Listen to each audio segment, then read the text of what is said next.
Johnny Carson revealed the 7 racist guests with the worst body odor in old Hollywood history. For 30 years, Carson interviewed thousands of Hollywood's biggest stars on The Tonight Show. But according to crew members who worked those legendary broadcasts, some guests were dreaded bookings for 2 very different reasons: their documented racist attitudes and their shockingly poor personal hygiene. Makeup artists would draw straws to see who had to work on them. A cameraman would suddenly volunteer for assignments on other sets. Even Carson himself would keep certain interviews unusually short, eager to wrap up and get back to fresh air. The combination of moral disgust and physical discomfort made these particular guests the most challenging in late-night television history. Some guests you just knew were going to be rough, revealed a former Tonight Show stagehand who worked the show throughout the 1970s. Not just because of how they treated people or the things they'd say backstage about minorities, but because you'd literally have to hold your breath while working near them. The smell would hit you before they even walked onto the sound stage.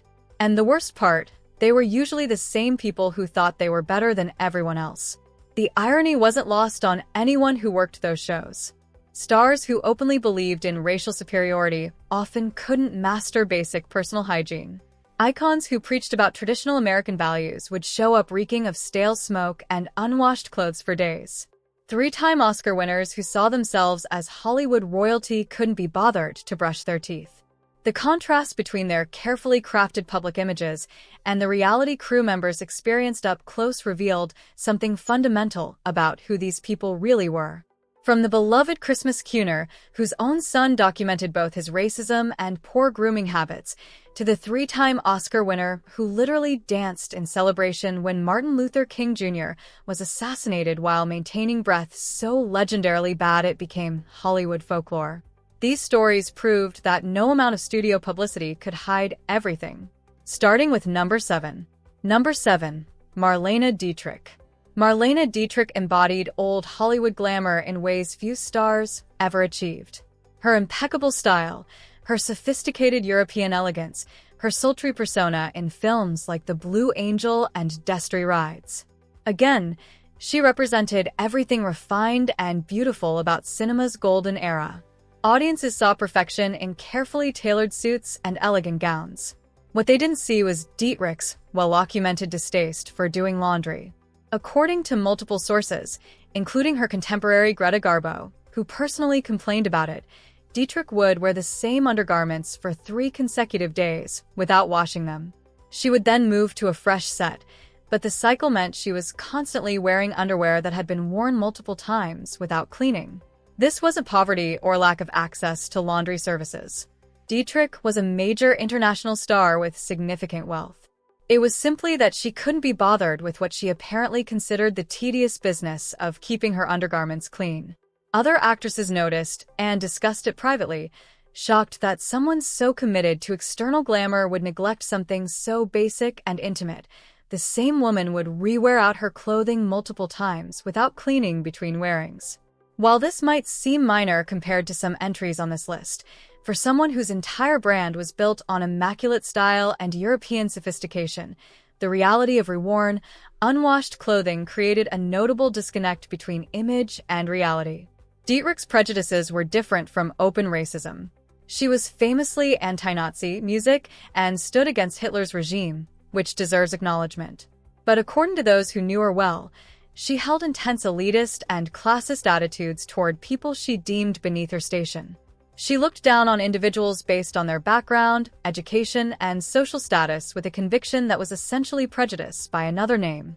To Dietrich, there were people who mattered and people who didn't, and that hierarchy was rigid and absolute. She made multiple Tonight Show appearances over the years, always presenting her meticulously crafted image of glamorous sophistication. Carson's crew members would notice her wardrobe choices, the same elegant pieces appearing in rotation more frequently than would be expected from a star of her stature. Professional courtesy kept them from commenting publicly, but staff certainly talked about it afterward. The irony was impossible to miss. Dietrich judged others constantly, maintaining rigid standards about who deserved her time and respect. Yet, she couldn't maintain the basic standard of clean undergarments. Her impeccable public image concealed underwear that had been worn 3 times without washing. While Dietrich's hygiene issues were somewhat hidden beneath her elegant wardrobe, the tough guy actor at number 6 wore his poor hygiene like a badge of authenticity. Number 6. Lee Marvin. Lee Marvin was Hollywood's quintessential tough guy. The Oscar-winning actor who brought genuine menace and authenticity to westerns and war films. His role in Cat Ballou won him an Academy Award, but he was better known for harder-edged performances in films like The Dirty Dozen and Point Blank. He played anti-heroes and dangerous men with a conviction that suggested he understood that world personally. According to co-stars who worked with him, Marvin suffered from extreme body odor on film sets. The smell was described consistently as stale cigarettes and alcohol. Not the lingering scent from last night, music, but something deeper. Something peers claimed seemed to come out of his pores. It was as if his body was constantly sweating out the previous day's cigarettes and whiskey, creating an odor that preceded him onto any set. This wasn't about occasional rough days or the expected sweat of action sequences. This was a persistent problem that co-stars documented across multiple films and years. Directors would attempt to schedule outdoor scenes when working with Marvin, not just for the visual aesthetics, but because the open air made the situation more bearable for everyone involved. Makeup artists who had to work in close quarters with him would complete their tasks as quickly as possible. What made Marvin's smell particularly difficult for crews to endure was knowing it came from the same place as his documented bigotry. Colleagues described his prejudices as venomous and violent, not casual attitudes of his era, but active, aggressive racism. The combination of his physical smell and his ugly attitudes toward minorities made him one of the most challenging stars to work with, despite his undeniable talent and box office draw.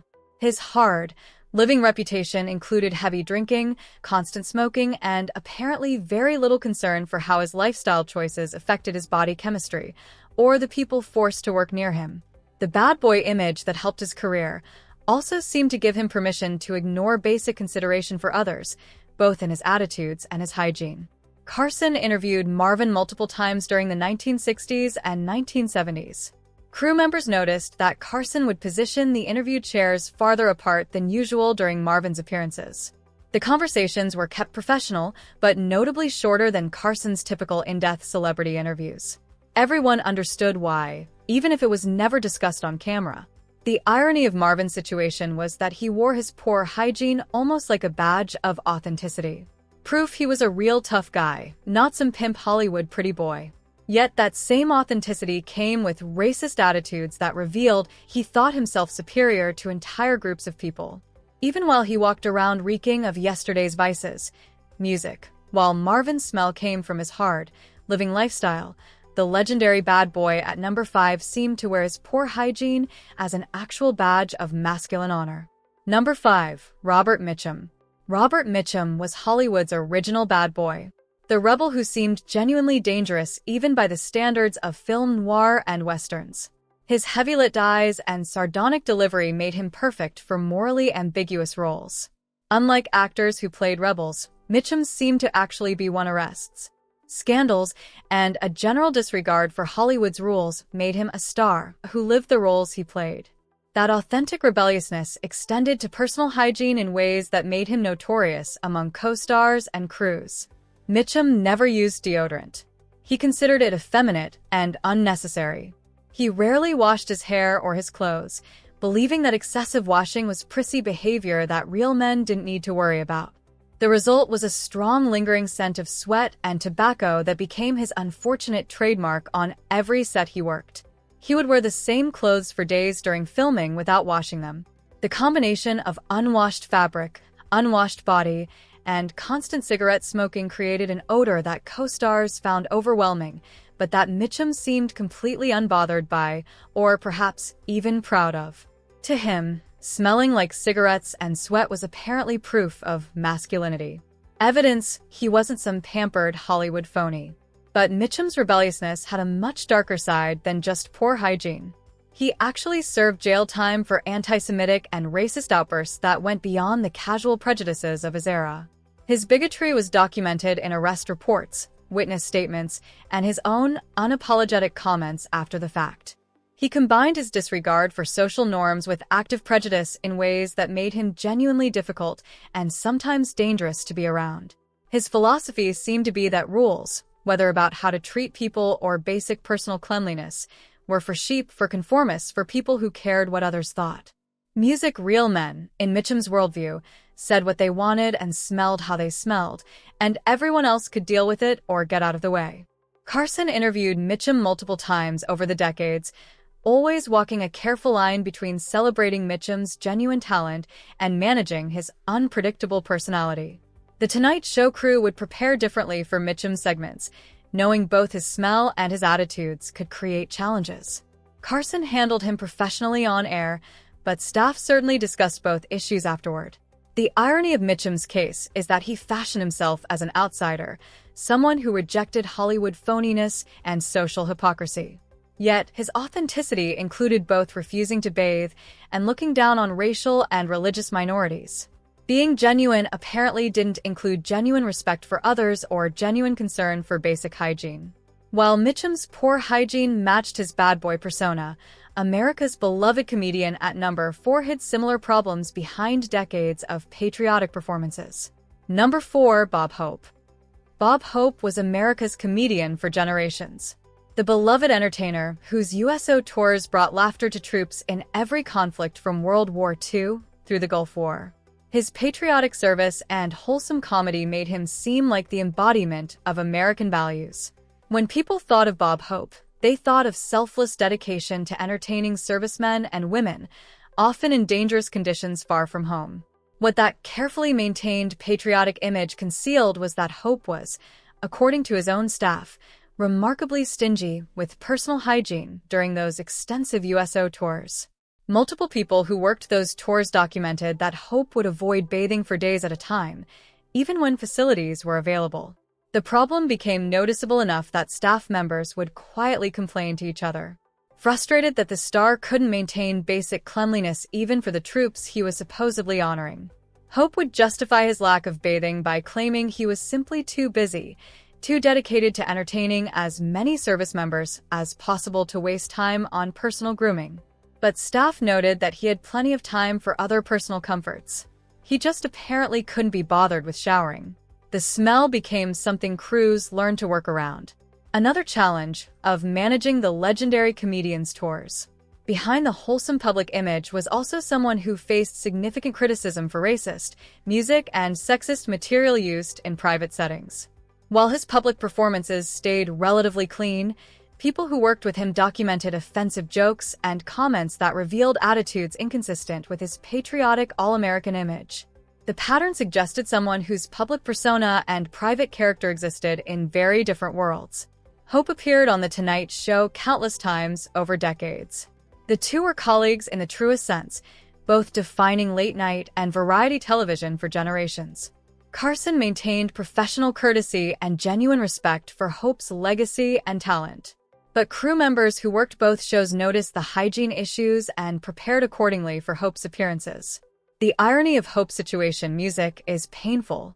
Here was a man celebrated for selflessly entertaining troops, held up as a paragon of dedication to country and service members who apparently couldn't dedicate enough time to basic bathing.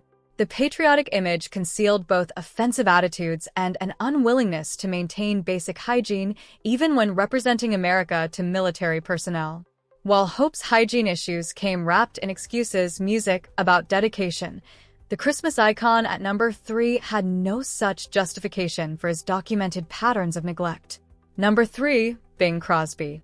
Bing Crosby was the voice of Christmas, the Cuna, whose White Christmas became the best-selling single of all time and whose warm baritone seemed to embody wholesome family values and American tradition. For generations, his voice meant home, comfort, and the idealized vision of what American life should be. He represented everything decent and good about entertainment. That wholesome image concealed some genuinely ugly realities. Music Crosby's son, Gary, wrote a devastating biography detailing his father's racism, including regular use of racial slurs in the home that the children were expected to accept as normal. The man who sang about dreaming of white Christmases apparently had very specific ideas about keeping things white in other contexts as well. His prejudices weren't hidden behind careful language. They were explicit, ugly, and constant, according to his own child's documentation. But Gary Crosby's biography also revealed something else: Bing's poor grooming habits when he wasn't actively working. Multiple biographers documented that Crosby would neglect bathing between filming schedules, sometimes going days without showering when he didn't have professional obligations. His dental care was particularly poor, according to several accounts, leading to chronic issues that he simply wouldn't address with regular brushing and proper care. This wasn't depression or illness preventing self-care. This was simply that Crosby couldn't be bothered with hygiene when cameras weren't rolling. He would clean up beautifully for performances and appearances, but between professional obligations, basic grooming apparently felt like too much effort. The contrast between his immaculate on-camera presence, music, and his off-camera neglect shocked people who worked with him in both contexts. Crosby appeared on The Tonight Show multiple times over the years. Carson clearly admired his musical talent and professional achievements. These were giants of their respective fields sharing conversation, but crew members would notice and discuss Crosby's grooming afterward, particularly if they caught him between projects when his off-camera habits were more evident. The irony cuts deep with Crosby. Here was the voice of wholesome Christmas values, the symbol of American family ideals, whose own son documented both his racist attitudes and his poor hygiene. Music, he sang about dreaming of perfect white Christmases while using racial slurs at home, and music, neglecting to brush his teeth. The gap between the image he sold to millions and the reality his family endured reveals how thoroughly crafted music those public personas were. While Crosby's grooming issues were sporadic neglect between work obligations, the three-time Oscar winner at Music #2 had breath so consistently awful it literally became Hollywood legend. Number 2. Walter Brennan. Walter Brennan won 3 Academy Awards for Best Supporting Actor, more Oscars in that category than any other performer at the time. His folksy grandfatherly presence made him one of Hollywood's most beloved character actors throughout the 1930s, 40s, and 50s. Audiences saw warmth, authenticity, and good-natured American charm in his performances. He seemed like everybody's favorite uncle, the kind of person who embodied decency and traditional values. The reality was monstrously different. According to multiple Hollywood sources, when Brennan heard that Martin Luther King Jr. had been assassinated on April 4, 1968, he literally danced a jig in celebration. Multiple people witnessed this. He reportedly called King's murder the best news he'd heard all year. This wasn't a private moment of ugly thought that he immediately regretted. This was open, enthusiastic celebration of a civil rights leader's assassination performed with actual physical joy. Let that sink in. A 3-time Oscar winner was so racist, so consumed with hatred that he danced when he heard a man dedicated to nonviolent social change had been murdered. This wasn't casual prejudice or uncomfortable attitudes from an older generation. This was active, gleeful celebration of murder because the victim fought for racial equality, but Brennan's problems weren't just moral. According to actors who worked with him throughout the 1960s, his breath was so notoriously overwhelmingly bad that it became a running joke in Hollywood. The kind of joke you tell to cope with something genuinely difficult to endure. Music, dental hygiene was apparently not a priority for the 3-time Oscar winner. Despite having both the wealth and music access to address it, co-stars documented having to literally turn their heads during dialogue scenes with Brennan to avoid the full force of his breath. One actress recalled that the smell was so overwhelming it made her eyes water, and she had to fight not to visibly react during takes. The problem was so well known that directors would try to frame shots that minimized how close other actors had to be to Brennan's face. According to multiple accounts, Brennan would eat onions and garlic before scenes without brushing his teeth afterward. Combined with what appeared to be chronic dental issues that he refused to properly address, the result was breath that could clear entire makeup trailers. Crew members would volunteer for other assignments to avoid working closely with him. Carson interviewed Brennan several times during the 1960s. Footage from those interviews shows Carson keeping the conversations notably brief and maintaining more physical distance than was typical for his warm conversational interview style. Staff members later revealed that Carson would joke afterward about needing fresh air, making light of what was genuinely an unpleasant professional obligation. The irony of Walter Brennan's situation is almost overwhelming. Here was a man who celebrated the assassination of Martin Luther King Jr., who literally danced when he heard that a civil rights leader dedicated to nonviolence had been murdered, and that same man's mouth was literally rotting from neglect. He thought himself superior enough to celebrate murder, but he couldn't master the basic human task of brushing his teeth. 3 Oscar statuettes sat in his home while his mouth became a Hollywood legend for all the wrong reasons. While Brennan's celebration of murder shocked everyone who witnessed it, the most famous name at number 1 shocked absolutely no one because he proudly publicly admitted his white supremacist views to the entire world and never apologized for them. Number 1. John Wayne. John Wayne was the ultimate American icon. Music, the cowboy who defined masculinity and patriotism for generations. His nearly 200 films made him one of the biggest box office draws in Hollywood history. When people around the world thought of America, they often thought of John Wayne's image, the tough, straight-talking hero who stood for traditional values and never backed down. In 1971, at the absolute height of his fame and cultural influence, Wayne gave an interview to Playboy magazine where he explicitly and clearly stated, "I believe in white supremacy until the blacks are educated to a point of responsibility." These weren't words taken out of music, context, or misunderstood.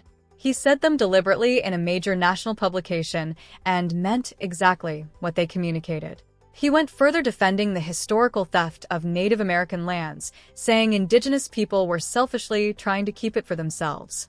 What makes Wayne's open white supremacy particularly significant is what happened after that interview was published and widely read. Nothing. Absolutely nothing. His career continued without interruption. He remained one of Hollywood's biggest stars. The industry's complete silence in response to explicitly stated white supremacist beliefs spoke volumes about what Hollywood truly valued. Box office mattered. Image mattered, but actual moral standards apparently didn't matter at all. Wayne also had serious personal hygiene problems that co-stars like Geraldine Page found genuinely difficult to work around on set. He would frequently come to The Tonight Show studio straight from his ranch, having spent all day riding horses in California heat, and simply not shower before the taping. According to a former Tonight Show stagehand, the smell of horse, saddle leather, and Wayne's own sweat was overwhelming. Crew members would open every door on the soundstage trying to create airflow and dilute the odor.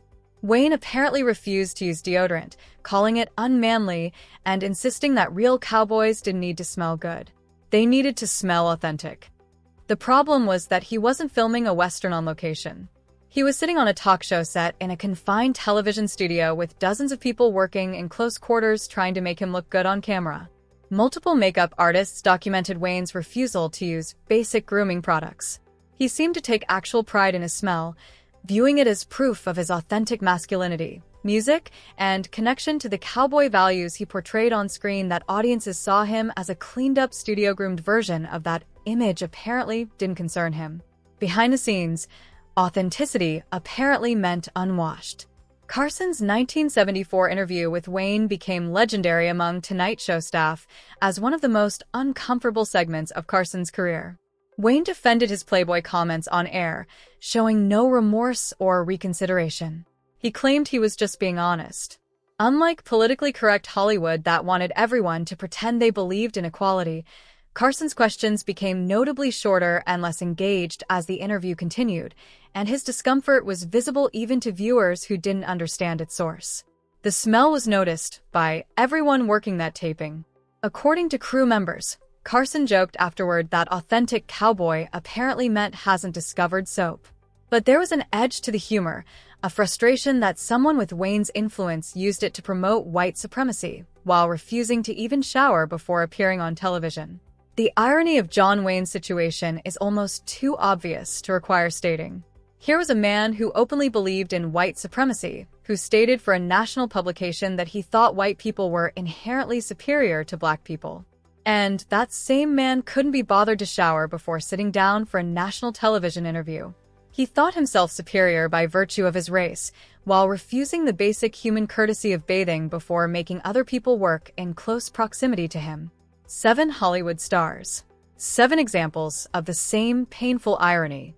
They believed themselves superior racially, socially, morally superior to others. Yet they couldn't manage the basic human tasks that most people master in childhood. Basic bathing, regular toothbrushing, clean clothes, deodorant, the fundamental courtesies we extend to others by maintaining basic hygiene. The pattern reveals something profound about prejudice. If you genuinely view other human beings as inferior, as less deserving of respect and consideration, why would you respect yourself? Why would you care for your own body? Why would you show basic consideration for the people forced to work near you? The same lack of respect that allowed them to view entire races as inferior also allowed them to treat their own bodies and everyone else's noses with complete disregard. Johnny Carson witnessed this pattern for 30 years. He maintained his legendary professionalism, kept his smile in place, conducted the interviews that his show required, but his crew knew. The makeup artists who drew straws knew. The stage hands who opened every door knew.